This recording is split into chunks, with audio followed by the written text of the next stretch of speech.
A billionaire mother caught her father single-handedly breastfeeding her child and froze, unable to hold back her tears.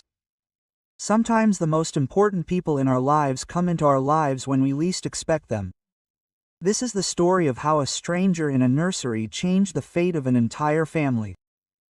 About a woman who thought that money could buy everything until she met a man for whom protecting the weak was more important than his own gain, and about how sometimes true strength is hidden behind the simplest of actions.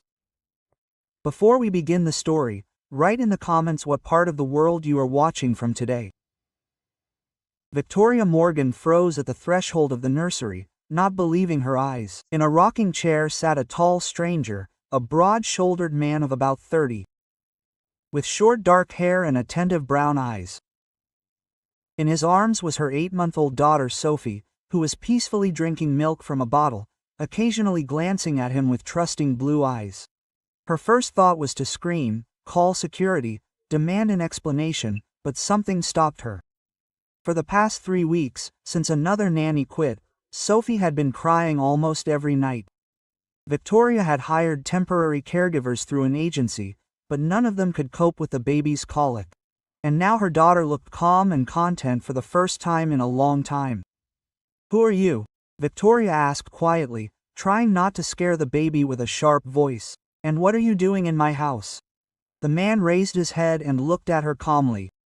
There was no embarrassment or fear in his gaze.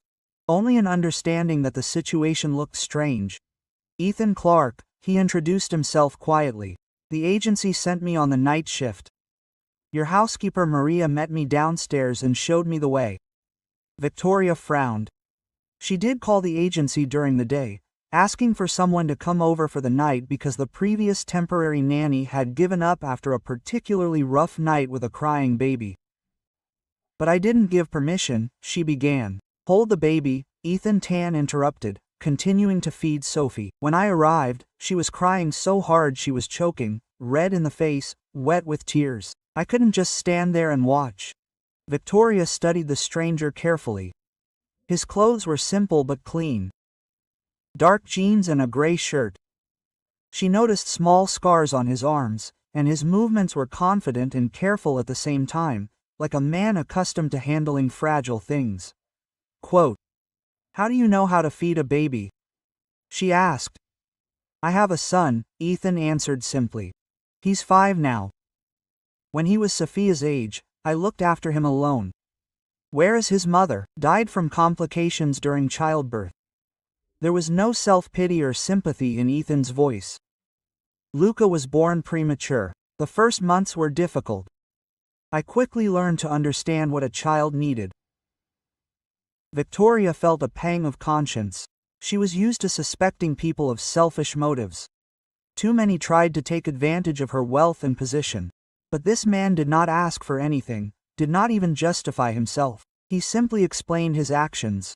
"Sophie really has a hard time sleeping at night," she admitted, sitting down on the sofa opposite the chair. "The doctors say it's colic, but no medicine helps." "Children sense the tension of adults," Ethan noted, carefully adjusting the position of the bottle. "When a parent is worried, the child is also worried. It's a vicious circle." Quote, "Are you saying that this is my fault?" Victoria's voice sounded offended. "No," Ethan shook his head. "I want to say that being a single parent is very difficult and that you shouldn't blame yourself for not coping sometimes." These words were said with such sincerity that Victoria felt the internal tension release a little. In the 3 months since her husband's death, she had heard many condolences, advice and offers of help, but no one had spoken to her so simply and humanely. "Where is your son now?" she asked. "He's sleeping at home. The neighbor is looking after him.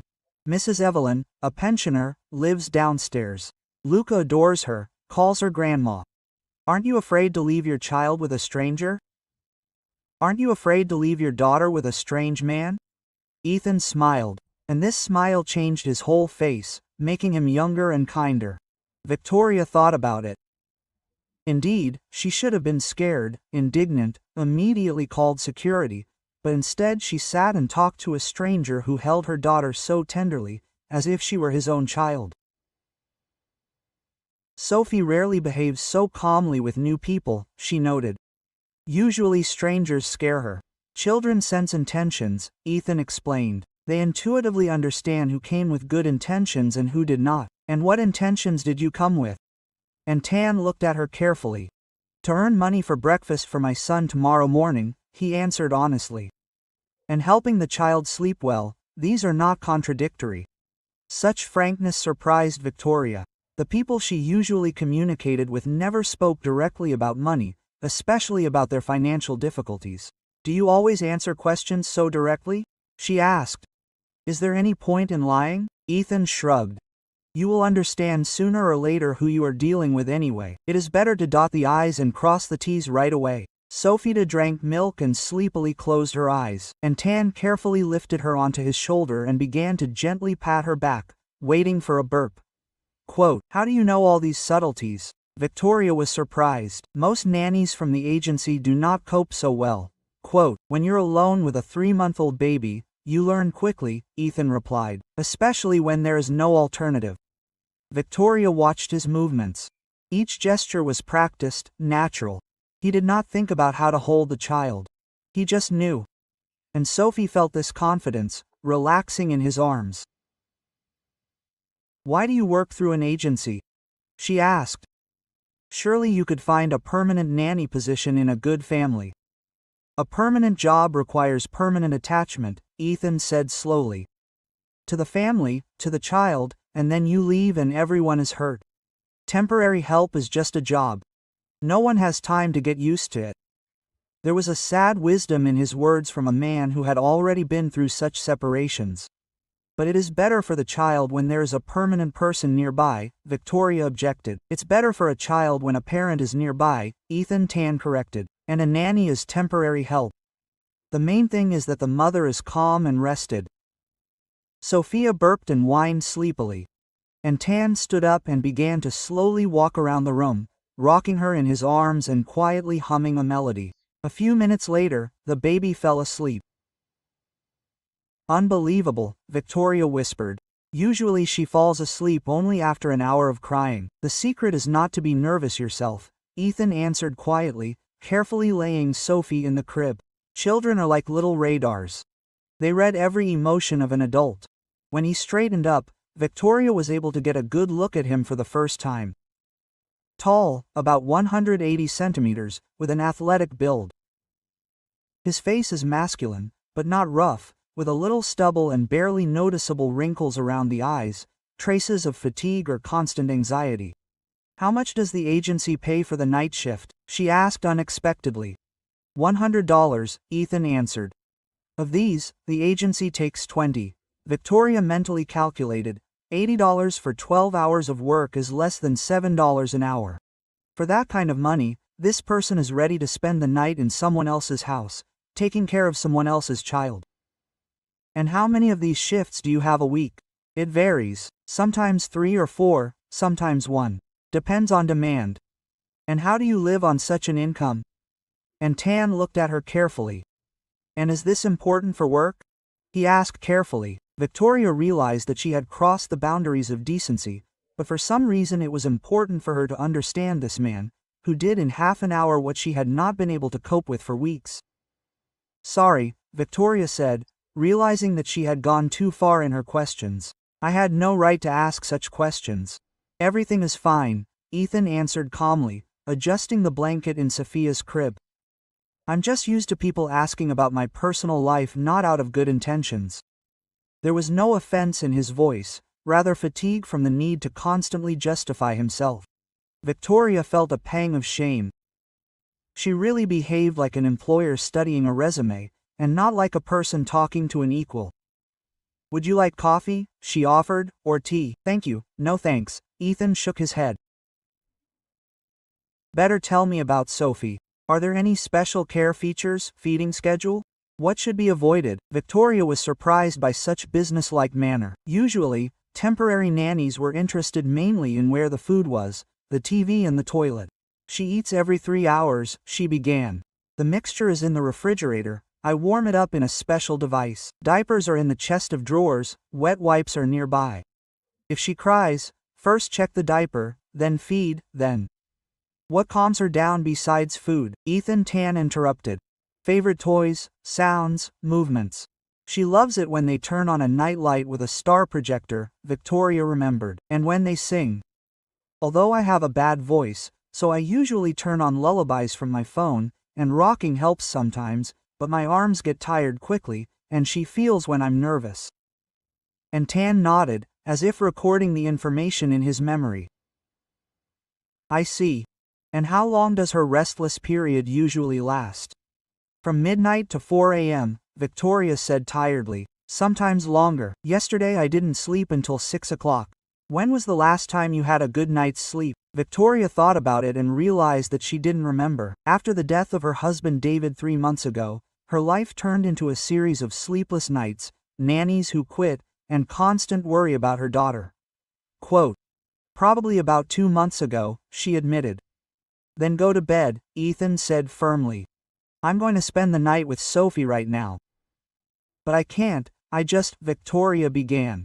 You can, he interrupted. The baby needs a rested mother more than an exhausted but alert one. Go to bed. If anything happens, I'll wake you. There was such confidence in his voice that Victoria almost believed him, but the last few months had taught her not to trust strangers. How do I know that you won't? She hesitated, not knowing how to express her fears.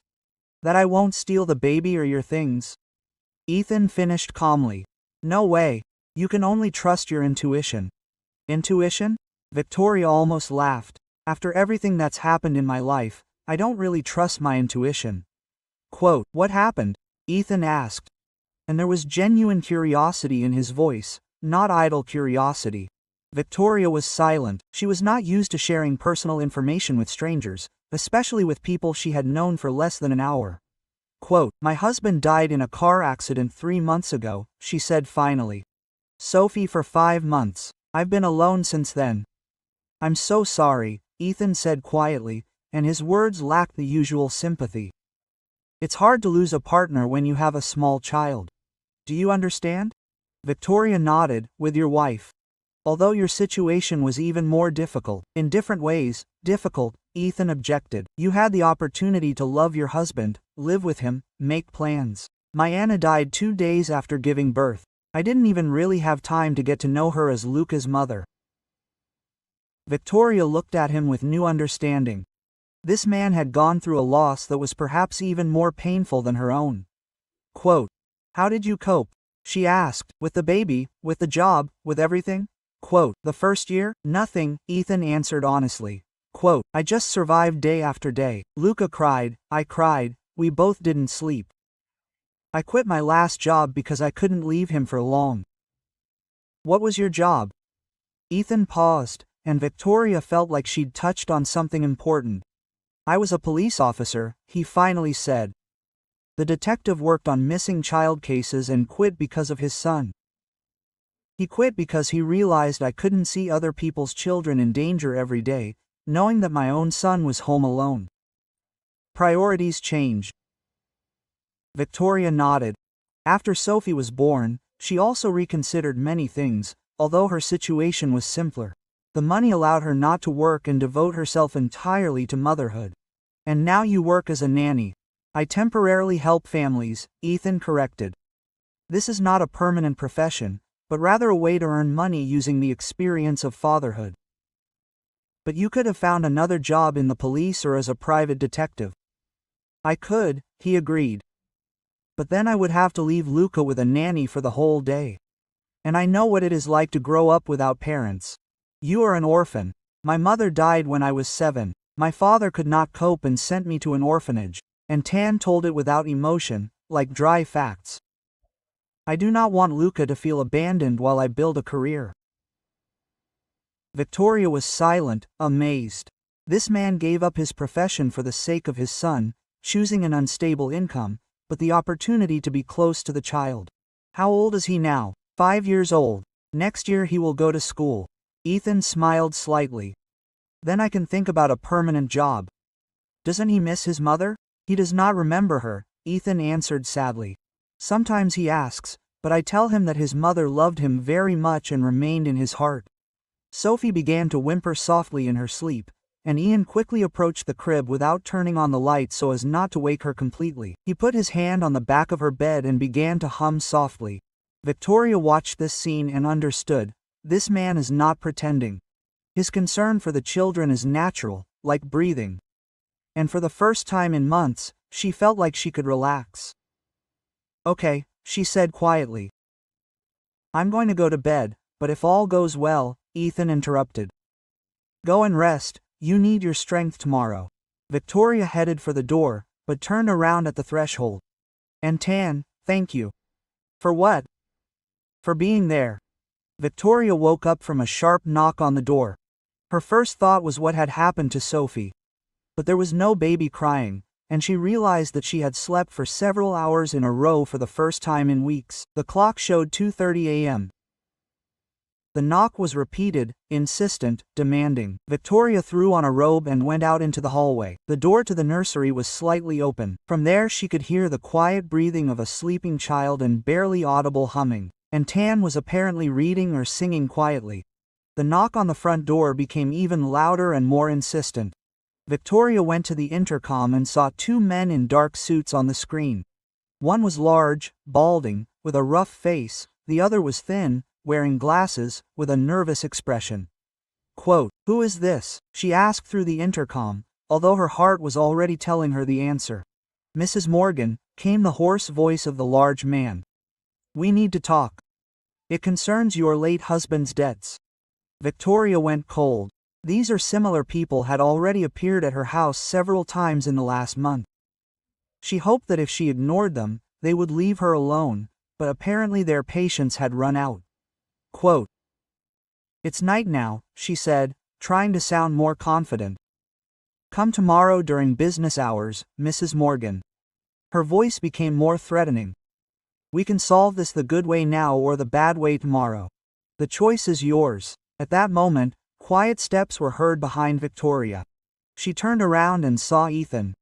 He approached her silently, and she noticed that his face had become completely different, collected, wary. Quote, "What's going on?" he asked quietly. "People who are demanding money for their husband's debts," Victoria whispered. They had come before.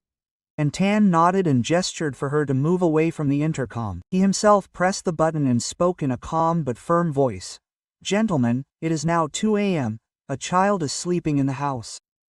If you have legal claims, contact the lawyers during business hours." "And who are you?" a surprised voice rang out. "A man who is not going to discuss other people's financial matters in the middle of the night," answered Ethan. "I recommend that you leave. I do not advise you to meddle in anyone's business," sounded in response. "This could end badly for you." Victoria saw how Titan's jaw tensed. When he spoke again, his voice became even colder. "And I do not advise threatening in the presence of witnesses and surveillance cameras. This could end badly for you." There was silence for a few seconds, then a muffled conversation was heard. The men were discussing something among themselves.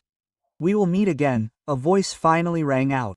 "And next time you better be prepared for a serious conversation." The footsteps faded away, and Tan continued to look at the intercom monitor until the figures completely disappeared from sight. "They left," he said, but did not relax. "But not for long." "How do you know?" Quote, asked Victoria, who was still shaking with fear. "Such people do not give up after the first refusal," explained Ethan. "They study the victim, look for moments of weakness. Today they checked whether you were alone at home and whether you had protection." Protection. Victoria did not understand. A man in the house, surveillance cameras, a readiness to fight back, and Tan listed them on his fingers. "Now they know that you are not alone, and this stopped them. But tomorrow they can return with more serious intentions." Victoria sank into a chair in the hallway, feeling her legs buckle. "I thought if I ignored them, they would leave me alone," she admitted.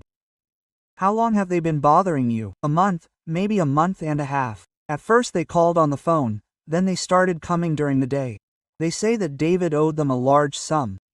"How much?" $200,000. Victoria said this figure with difficulty. "But I do not have that kind of money in cash. All assets in real estate," shares, accounts that are blocked until the end of the inheritance case. And Tan was silent, thinking about the information.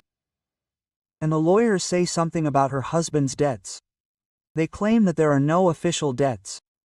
Everything related to David's business was insured and covered. Victoria rubbed her temples. But these people are talking about some private agreements. I see, Ethan nodded. So either they are lying, trying to lure money, or your husband really did borrow from private individuals. But why would they come at night? Why not through the court?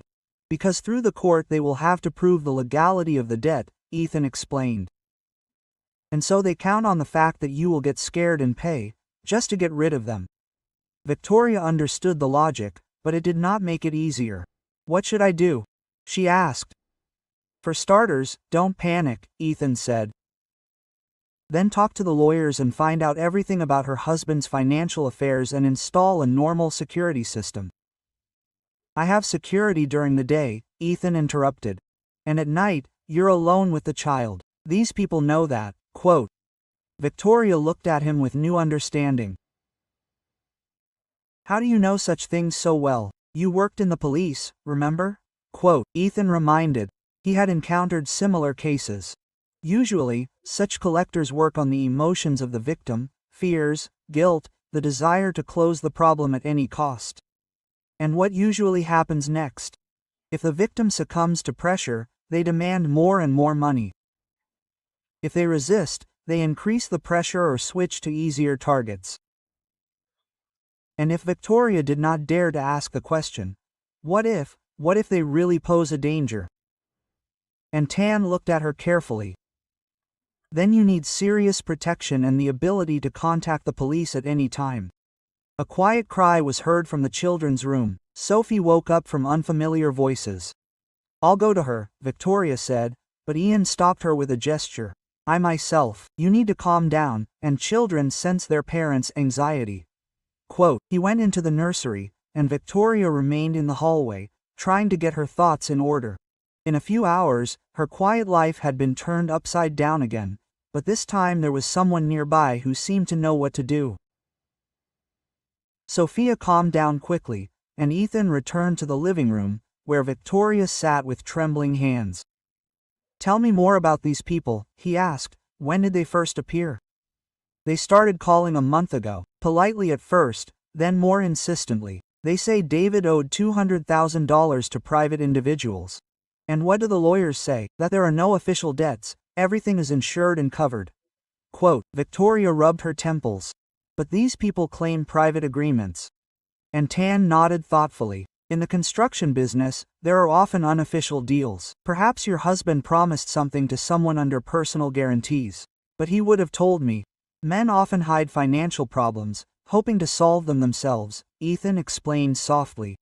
Perhaps he thought he would have time to pay off. Victoria recalled the last months of David's life.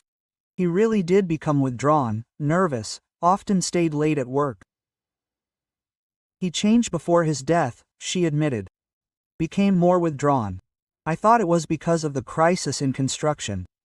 We need to dig deeper, Ethan decided, talk to his staff, study the documents, and, most importantly, ensure your safety. How? Ethan paused. Let me stay here until the situation is clarified. Formally as help with the child, in fact as protection for you and Sophie. And your son Luca can move here, he will like it, and I will feel calmer knowing that you are not alone. Why are you ready to do this? Because I know what it is like to be left alone with a child, Ethan answered honestly. And I can't pass by when a woman with a baby is threatened. I was a policeman, worked as a detective. I understand what we are dealing with. Victoria hesitated. Trust a stranger completely. Quote. Okay, she decided. Stay, but I want to know everything about your plans.